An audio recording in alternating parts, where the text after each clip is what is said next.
Olá pessoal, vamos para mais uma aula de Química. Hoje nós vamos falar de estequiometria, a parte de cálculos químicos, onde nós vamos resolver alguns exercícios de modelo em relação à estequiometria. Para quem não assistiu à parte 1 dessa aula, eu aconselho que assistam aqui no canal, certo? Lá a gente fala então da parte teórica relacionada a esses exercícios, ok? Então vamos lá. Primeiro exercício, determine a massa em gramas de um átomo de magnésio. Então, para fazer esse exercício, a gente parte do conceito de mol, né? Quando a gente tem um mol de átomos, né, de um determinado tipo, ele tem a massa correspondente à massa atômica daquele elemento, dada em gramas, né? Então, o magnésio, se você olha na tabela periódica, a massa dele é 24,3, nós vamos arredondar para 24, né, para facilitar os cálculos, também não vai fazer muita diferença aqui no valor. Então, um mol de átomos de magnésio, quer dizer, 6 vezes 10 a 23 átomos de magnésio, tem massa 24 gramas, um átomo de magnésio, então tem massa X, regra de 3 simples e direta. X vai ser um átomo de magnésio vezes 24 gramas, dividido por 6 vezes 10 a 23 átomos de magnésio. Vai cortar a unidade aí, átomo de magnésio, vai sobrar a unidade grama, 24 dividido por 6, 4, 10 a 23 sobe, 10 a menos 23. Né? Facílimo então o exercício, só tomar muito cuidado com a conceituação de mol. Né? Você não vai colocar um mol 24 gramas, você vai colocar quantos átomos, né? Porque a pergunta aí é quantos átomos em relação a um átomo, né? Um átomo de magnésio, tá certo? A pergunta é em quantos átomos, tá certo? Então você não vai colocar um mol, você vai colocar átomos, né? 6 vezes 10 a 23, arredondando também, né? Em vez de 6,02 vezes 10 a 23, tá certo? Exercício muito tranquilo, né? Sem maiores consequências.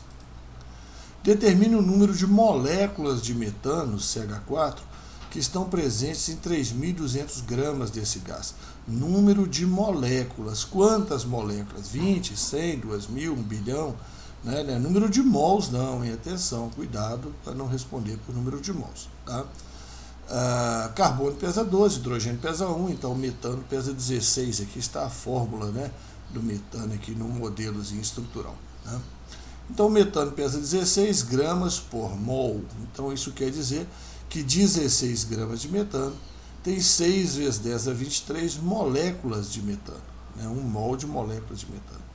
Então, em 3.200 gramas, nós temos X. Né? X, então, vai ser 6 vezes 10 a 23 vezes 3.200, dividido por 16. Cortou aqui o grama de metano, né? Fez a conta, vai dar 1.200 vezes 10 a 23 moléculas, passando, né, para um número aqui entre 1 e 10, né, que é o ideal para você dar a resposta, né, quando você está trabalhando com potência de 10, 1,2 vezes 10 a 26 moléculas. Certo? 26 moléculas. Observem que esses dois exercícios aí partem do conceito de mol, né? Do conceito de número de mol que corresponde à massa dada em gramas. Considere a reação de combustão completa do etanol, CH3CH2OH ou C2H6O, mesma coisa, né? Então, pede-se a equação balanceada, representativa da reação, está aí a equação balanceada. Em outra aula aí nós vamos aprender como é que faz essas equações balanceadas, mas está aí, né, a queima do álcool com oxigênio, produz CO2 e água. Determine a massa de CO2 produzida a partir do consumo de 1.000 gramas de etanol. Né? Então, o que você vai fazer? Olha, você está falando em massa de CO2, então você vai trabalhar aqui com massa de CO2, a partir do consumo de 1.000 gramas de etanol, que também é massa de etanol. Então, da equação balanceada, você vai tirar a proporção. Né? O etanol, olha lá, o carbono pesa 12, o oxigênio 16, o hidrogênio pesa 1, o etanol pesa 46 gramas por mol.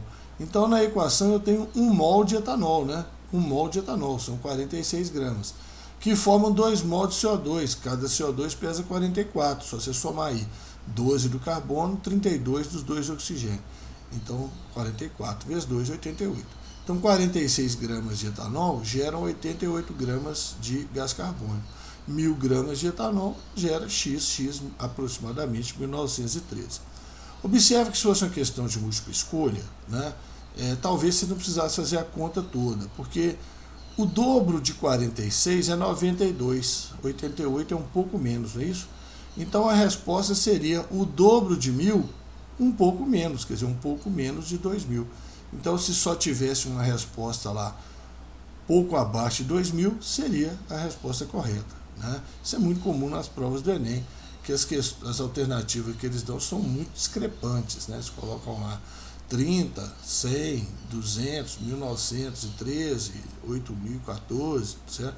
Então fica fácil, nem precisa fazer esse cálculozinho, essa continha, né, chata, aí você não precisa fazer não. O cálculo você tem que fazer, o cálculo é montagem, né? Mas a continha às vezes você não precisa fazer, tá? Considere a reação de combustão completa do gás propano, né, C3H8, gás propano, usado na prática do balonismo. Então escreva a equação representativa da reação, está aí a equação de combustão do propano, C3H8, 5O2, dando 3 CO2 e 4 água, né? Aqui, ó, você tem 3 carbono do lado do reagente, você tem 3 carbono do lado do produto. Você tem 8 hidrogênio do lado do reagente, 4 vezes 2, você tem que ter 8 hidrogênio do lado do produto, né? Esse é o princípio do balanceamento, mas depois nós vamos ter uma aula especificamente para isso. Então, determine a massa do CO2 produzida a partir do consumo de 5 mols de propano. Então, olha só, massa de CO2, aqui ó, massa do CO2, 5 mols de propano, tá aqui ó, mols de propano. Peguei da equação balanceada, 1 mol de propano dá 3 de CO2, 1 mol de propano dá 3 de CO2. Peguei da equação balanceada. 1 mol de propano dá 3 CO2. CO2 é 44, 3 vezes 44, 132. Né? Cada CO2 pesa 44, nós vimos no exercício anterior. Certo? Então 5 mols é X. Né? Fazendo a continha, X vai ser o quê? Né? 5 vezes 132, 660 gramas, né, de CO2 é a resposta. Certo? Determine o volume de oxigênio na CNTP necessário para a combustão de 100 gramas de propano. Então ele quer saber volume de oxigênio, então está aqui, ó, volume de oxigênio, propano 5O2, propano 5O2. Ele quer saber o volume de oxigênio. Lembrando que um mol de qualquer gás na CNTP ocupa o volume de 22,4 litros, não é isso? Então, volume de O2 que ele quer saber, 100 gramas de propano, massa de propano. O propano tem massa 44, né? 3 vezes 12, carbono, né? 3 vezes 12, 36, mais 8, 44. Então, 44 gramas de propano dão 5 vezes 22,4, 112 litros de oxigênio. 100 gramas de propano dão X, né? 100 gramas de propano dão X. Quer dizer, mais do que o dobro de 112, né? Então fica a resposta aproximadamente 254 litros, né? 100 vezes 112 dividido por 44. Né? Regra de 3 simples e direta. Né? Muito bem. Aqui nós temos um exercício que é um pouquinho mais trabalhoso, né? Porque até então nós estávamos falando de proporções estequiométricas, né? Quer dizer, estava querendo saber a proporção exata, a quantidade exata, a quantidade estequiométrica em que as substâncias reagem. Só que nesse próximo exercício aqui, ele coloca para reagir 70 gramas de ácido sulfúrico, H2SO4, com 50 gramas de hidróxido de sódio, NaOH, certo? Massa do ácido sulfúrico é 98, hidróxido de sódio é 40. Pede para escrever equação balanceada, também não é o tópico dessa aula, já está pronta ela aqui, né? 1 mol de ácido sulfúrico com 2 mol de NaOH, sulfato de sódio e água. Né? E ele pergunta qual reagente está em excesso. Quer dizer, alguém vai estar sobrando, não está em proporção estequiométrica. Proporção estequiométrica, todos os reagentes são consumidos, não sobra reagente. Aqui alguém está sobrando. E quer saber qual é a massa desse reagente que está sobrando sem reagir. Então, está trabalhando com massa, os dados também foram dados em massa, vamos trabalhar com massa. Né? Então, 1 mol de ácido sulfúrico são 98 gramas, estava falando já lá em cima, 1 mol de ácido sulfúrico são 98, 2 mols de NaOH, 2 vezes 40, 80. Então, a proporção é essa, 98 está para 80. Certo? Muito bem. Então, aqui você vai fazer 2 testes. Presta bastante atenção. O que é o teste 1? O teste 1, T1, você vai ver o seguinte: se eu gastar aqueles 70 gramas de ácido sulfúrico, quanto que eu iria precisar de NaOH? Quanto que eu iria precisar de NaOH? Então, 98 precisa de 80, 70 precisa de X. Você achou o X, deu 57,1. Então, para eu gastar os 70 gramas de ácido sulfúrico, eu precisaria de 57,1 gramas de NaOH. Mas eu não tenho 57,1. Eu só tenho 50. Eu só tenho 50. Então, não tem como gastar os 70 gramas de ácido sulfúrico. Não tem como. Então, o teste 1 falhou. O teste 1 deu errado. E esquece ele deu errado. Se ele tivesse certo, já era a resposta. Mas ele deu errado. Então, vamos para o teste 2. Qual que é o teste 2? Eu quero descobrir se eu gastar os 50 gramas, né? Se eu gastar os 50 gramas de hidróxido de sódio, olha aqui, ó, quanto que eu precisaria de ácido sulfúrico? Os 50 gramas de hidróxido de sódio. Então, aqui, ó, 80 precisa de 98, 50 precisa de Y. Y deu 61,2. Eu tenho 61,2? Tenho 70, eu tenho mais. Então, é possível isso aqui acontecer. Eu posso gastar os 50 gramas de hidróxido de sódio, que foi fornecido no enunciado. Para isso, eu preciso de 61,2 gramas de ácido sulfúrico. Eu tenho 70, então vai sobrar ácido sulfúrico. Então, qual reagente que está em excesso? O ácido sulfúrico. O ácido sulfúrico. Tá? Então, portanto, aqui, ó, há um excesso de ácido sulfúrico. Quanto? 8,8 gramas. 8,8 gramas. 70 menos 61,2. 8,8 gramas. Tá? Aqui está a explicação. O teste 1 deu errado, né? Porque você não dispõe de 57,1 gramas de NaOH. O teste 2 está correto, pois para consumir os 50 de NaOH, possuímos até mais do que os 61,2 gramas de ácido sulfúrico que está solicitando aí. Então, você tem excesso, está sobrando ácido sulfúrico. Tá? Então, a gente fala que o NaOH é o reagente limitante. Tá? NaOH é o reagente limitante. Tá? Ele vai ser totalmente consumido. E o ácido sulfúrico, o H2SO4, tá? É o reagente que está em excesso. Só não vai consumir todo o ácido sulfúrico porque limitou o NaOH. Né? A quantidade de NaOH era pequena. Né? Ela limitou o consumo do ácido sulfúrico. Ele é o reagente limitante. Tá? Então, esse tipo de questão muito importante. Certo? Uma siderúrgica produz ferro gules a partir da redução do minério de ferro, chamado magnetita, pelo monóxido de carbono, formando metal, ferro e gás carbônico. Então, estão os dados aqui no enunciado, escreve a equação balanceada. Então, está aí a magnetita, Fe3O4, né? Magnetita, Fe3O4, reagindo com monóxido de carbono, formando gás carbônico e ferro. Né? Aqui é muito simples, gente. Cada monóxido de carbono vai roubar um oxigênio aqui. Ó. Se tem 4 oxigênios, precisa de 4 monóxidos de carbono. Então, os 3 átomos de ferro vão separar, né? E cada monóxido de carbono vai roubar um oxigênio e vai virar um CO2. Por isso que dá 4 CO2, né? Na equação balanceada. Determine a massa de ferro gusa. Opa, eu quero saber a massa de ferro. Né? Obtida a partir de 10 toneladas, que é uma massa também do minério. Né? Então, vou fazer a proporção aqui em gramas. Tá? Ferro pesa 55,8, vamos arredondar para 56. Né? Vezes 3, mais 4 oxigênio, cada oxigênio pesa 16, dá 232. Então, 1 mol de Fe3O4 são 232 gramas. Produz 3 mols de ferro, cada ferro 56 vezes 3, 168, em gramas, certo? 232, 168. Mas eu não tenho isso, eu tenho 10 toneladas, né? Falou lá que eu tenho 10 toneladas, certo? 10 toneladas. Só que essas 10 toneladas tem 10% de impurezas que não reagem. Né? Aqui está a magnetita aqui do lado, ó. Então no meio dessa magnetita aqui, tem 10% de substâncias que não são magnetita. Areia, por exemplo. Aqui não reage. Né? Então, você tem que descontar. Então você não tem 10 toneladas, você só tem 9. Porque 10% é impureza, não reage. Impureza inerte. Inerte quer dizer que não reage, não participa do processo. Então, na verdade, são 9 toneladas, 10% menos 10 toneladas menos 10%. 9 toneladas dá X. Aí eu calculo e acho o valor de X. X vai ser 9 toneladas vezes 168 gramas, dividido por 232 gramas. Grama vai cortar e a resposta vai ser dada em tonelada.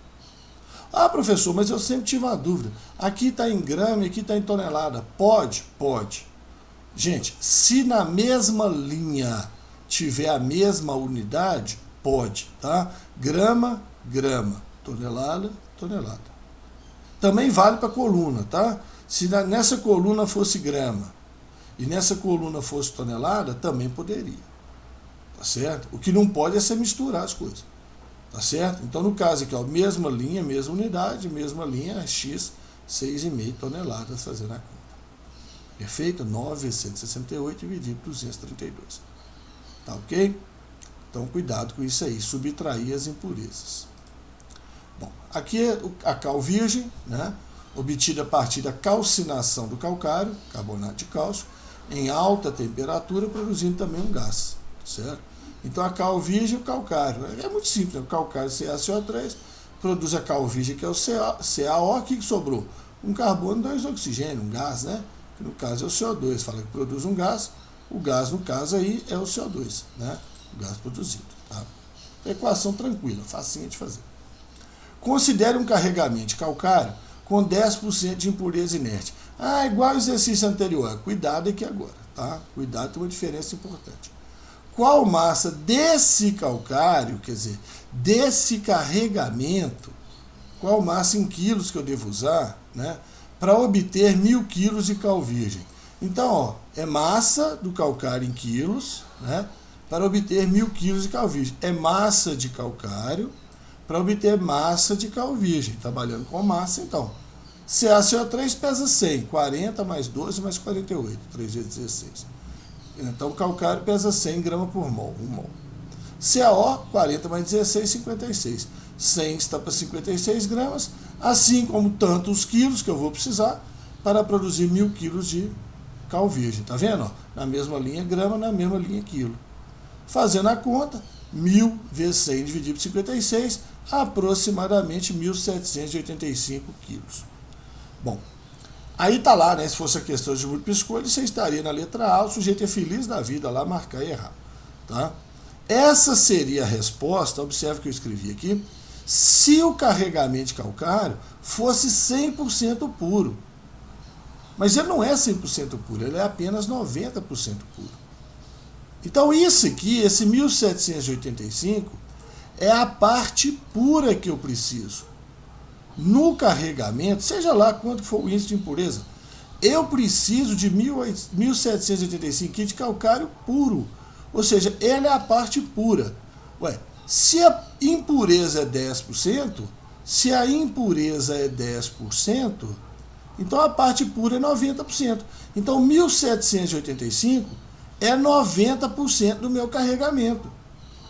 É 90% do meu carregamento. E meu carregamento inteiro? 100%, X. Aí você vai fazer o X, vai dar 1983 aproximadamente. Ô professor, não seria só somar 10%? Não, de jeito nenhum. Se você somar 10%, se eu pego 90 e somo 10%, não vai para 100, vai para 99. Eu ia obter um número ligeiramente menor do que esse. Tá certo? Então toma muito cuidado com esse tipo de exercício, tá? Você achou 1785, essa é a parte pura, 90%.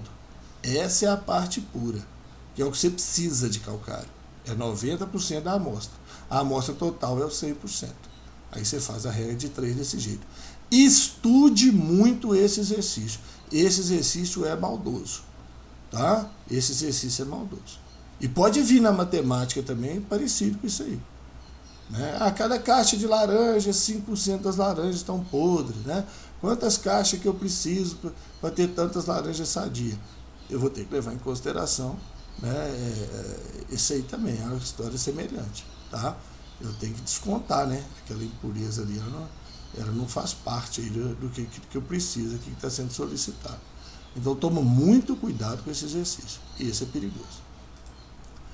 Um exercício raro, né, mas relativamente fácil. Um recipiente de volume 15 litros, né? Aqui é o volume 15 litros, tem 2,5 mol de gás nitrogênio. Volume 15 litros, número de mol de gás nitrogênio, 2,5 mol. Um outro recipiente de volume 45 litros, nas mesmas condições de temperatura e pressão, isso é extremamente importante, nas mesmas condições de temperatura e pressão, deve conter qual massa de hidrogênio? Qual massa de hidrogênio? Então, de acordo com o princípio de Avogadro, volumes iguais de gases diferentes têm o mesmo número de mols. Volumes iguais de gases diferentes, estando nas mesmas condições de temperatura e pressão, têm o mesmo número de mols. Né? Então, se aqui é 15 litros, se aqui fosse 15 litros, ia ser 2,5 mol, 2,5 mol. Como aqui é o triplo, então o número de mols vai ser o triplo. Correto? Se fosse 15, 2,5, 2,5. Mas aqui é 3 vezes mais, então é 7,5. Então eu tenho 7 mols e meio de hidrogênio. Ué, número de mols é massa sobre massa molar. Massa, então, é número de mol vezes massa molar. 7 mol e meio, que é o que eu tenho, vezes 2 gramas por mol, que é a massa do H2. O H pesa 1, a massa do H é 1. Mas está falando H2, é massa 2. Cuidado com isso, tá? 7,5 vezes 2, 15 gramas. Tá? Tranquilo, né? Esse outro exercício aqui, gente, a gente fala isso aqui é mais física, né, do que química, tá? Mas alguns vestibulares cobram, né? É o PV sobre T, né? P0, V0, T0 é igual a P1, V1, T1. Então, esse aí, né, alguns vestibulares cobram. Então, eu escolhi um exemplo maldoso aqui, né? Já que, né, vamos abordar um exemplo maldoso aqui, né? Uma bolha de gás carbônico de volume 1 ml, tá ele aqui, ó, volume 1 ml, né? Opa, coloriu tudo. De volume 1 ml, formou-se no fundo do mar a 50 metros de profundidade, a temperatura de 17 graus, passando para Kelvin, 290 Kelvin, você sabe que a gente tem que trabalhar em Kelvin. Sabe-se que cada 10 metros da coluna de água corresponde a uma atmosfera de pressão. Ué, 10 metros é uma atmosfera, 50 metros são 5 atmosferas. São 5 atmosferas. Ah, professor, você colocou 6. Por causa da pressão atmosférica, a maldade está aqui, né, gente? Eu tenho que somar a pressão da atmosfera, né? 10 metros é uma atmosfera, né, de água, mais a pressão atmosférica. Então, a bolha está sob 6 atmosferas de pressão, né? E ela vai subir para a superfície. Na hora que ela subir para a superfície, sabendo que a temperatura da água na superfície é 27 graus, certo? A pressão agora vai ser apenas uma atmosfera, né? Que é a própria pressão atmosférica mesmo, não tem mais a coluna d'água. Qual o volume? Então é só substituir. P0, V0, T0 aqui, ó, 6 vezes 1 sobre 290, P1, V1 sobre T1, P1 é uma atmosfera, V1 eu não sei, né? E T1 é 300, né? Vou fazer a conta, vai cortar a atmosfera. Aqui você vai fazer um corta-corta danado, né? Vai cortar a atmosfera com a atmosfera, vai cortar Kelvin com Kelvin, e você vai ter uma resposta, então, de aproximadamente 6,2 ml. 6,2 ml. Que era uma coisa óbvia que ia aumentar, né, gente? Até no desenho que eu já desenhei, aumentar, porque é uma coisa óbvia, né? A pressão diminuiu e a temperatura aumentou, né? Sobre os gases, você sabe, se a pressão diminui, aumenta volume. Se a temperatura aumenta, aumenta volume. Acontecer as duas coisas, é claro, né, que o volume da bolha ia aumentar. Isso aí eu já sabia, né, sem precisar de fazer conta, né? Empiricamente a gente já sabe disso. E o último modelo aqui, raríssimo também de aparecer em prova, por isso extremamente perigoso, tá? Considere os recipientes 1, 2, 3 contendo gases nas mesmas condições de temperatura e pressão, tá? Então no recipiente 1 tem um gás ozônio, né, 2 litros, no recipiente 2 o gás carbônico, 4 litros, no recipiente 3 o gás oxigênio, 6 litros. Já coloquei as massas aqui, ozônio 48, né, 3 vezes 16, CO2 44, nessa altura do campeonato você já sabe de cor, e o O2 32, né, também nessa altura do campeonato você já sabe isso aí de cor, né. Bom, aí é o seguinte, eu não sei as condições de temperatura e pressão, tá certo? Não sei, mas estão nas mesmas, tá? Então, sabe o que eu vou fazer? Eu vou fazer o seguinte. Eu vou considerar. Isso que eu estou fazendo aqui, ó, é um chutão. Tá certo? É um chutão. Eu estou considerando, tá, que o menor que eu tenho aqui corresponde a um mol de moléculas. Tá certo? Um mol de moléculas. Então eu tenho um mol de ozônio ocupando 2 litros. Se tudo fosse 2 litros, seria um mol e um mol, não é? Porque volumes iguais têm o mesmo número de moléculas, princípio de Avogadro. Tá certo? Se fosse tudo 2 litros, se o primeiro tem 1 mol, os outros também teriam 1 mol. Mas esse tem o dobro. Tá certo? Então, 2 mol. E esse tem o triplo. Então, 6 mol. Gente, são valores chutados que eu coloquei aqui. Tá? Para raciocinar. Agora ficou fácil. Agora ficou fácil. Né? Por quê? Porque o ozônio tem 3 átomos. Né? Então, quantos átomos vai ter? Né? 1 mol de ozônio vezes 3 átomos. Né? Eu vou ter 3 mols de átomos. 3 mols de átomos de oxigênio. Tá certo? 3 mols de ozônio. De átomo de oxigênio. Né? Então, aqui, ó, gás ozônio eu tenho 1 mol. Eu tenho 1 mol de gás ozônio. Cada molécula tem 3 átomos. Então, 1 mol vezes 3, 3 mol de átomo. 2 mol CO2, CO2 também são 3 átomos. 2 mol de CO2 vezes 3 átomos, né, por molécula, né, vai dar 6 mols de átomos. Tá? E o gás oxigênio tem 2 átomos. Eu tenho 3 mols, 3 vezes 2, 6 mols de átomos também. Né? E massa? Bom, 1 mol de ozônio, eu sei que são 48 gramas, está aqui. 2 mols de gás carbônico são 88 gramas, 2 vezes 44. E 3 mols de oxigênio, 3 vezes 32, 96 gramas. Pronto, gente, matou o exercício. Qual possui o maior número de mols de gás? Né? Qual tem o maior número de mols de gás? Né? Então, o recipiente 3. Porque tem 3 mols de moléculas de oxigênio. 3 mols de moléculas. Então, vai ter o maior número de mols de gás. Qual tem o maior número de átomos? Né? O 2 e o 3. Quais possuem? Né? O 2 e o 3. Tá? Porque são 2 mols vezes 3 átomos e 3 mols vezes 2 átomos, que vai dar 6 mols de átomos em cada um. Enquanto que o primeiro é 1 mol vezes 3 átomos, né, do ozônio, 3 mols de átomos só. Tá certo? Nem coloquei vezes 10 a 23, não sei o quê, porque não havia necessidade de fazer isso aqui. Né? Só complicaria o exercício. Tá? E a massa nós vimos aqui, ó, 1 mol, 48, 2 mols, 88, 3 mol, 96, maior massa, então, 96. Tá? Então, esses são 10 modelos de exercícios. Tá?